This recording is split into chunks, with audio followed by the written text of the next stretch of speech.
వాళ్ళు చేస్తారు. ఎందుకంటే కొంతమంది ప్రజల అంటున్న మాట మ్యాండేట్. నక్సలైట్లని మీరు నిర్మూలించగలుగుతారేమో కానీ ఆ భావజాలం ఏదైతే ఉందో ప్రజల కోసం పనిచేయడం అనే భావజాలం, ఆదివాసీలని రక్షించాలి అనే ఆలోచన వీటన్నింటిని నిర్మూలించలేరు కదా.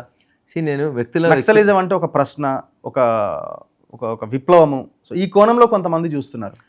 ఆ నక్సలిజం పుట్టినప్పుడు ఉన్నటువంటి పరిస్థితులు, నక్సలిజం పుట్టినప్పుడు ఉన్నటువంటి సామాజిక ఆర్థిక స్థితిగతులు ఈరోజు ఇంకా ఉన్నాయని నేను అనుకుంటలేను.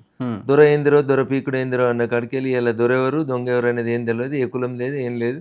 దేశమంతా ఒక వసుదైక కుటుంబంగా ముందుకు పోతా ఉన్నాను. ఇప్పుడు ఏముంది ఇంకా? ఏముంది ఇప్పుడు? అనగదొక్కుడు కార్యక్రమం ఏడుంది? ఎవరు అనగదొక్కుతున్నారు? నక్సలిజం అనేది ప్రశ్నించడానికి పుట్టిందో నువ్వు ప్రశ్నించడం ఎప్పుడు వస్తుంది?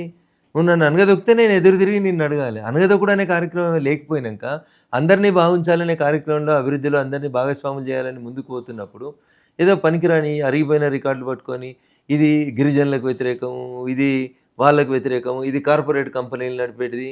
అరే ప్రపంచంలో అన్ని దేశాలలో ఆ పదాలు ఆల్మోస్ట్ పనికి రాకుండా పోయినాక ఇంకా మీరు అలాగవే బూర్జువా పార్టీ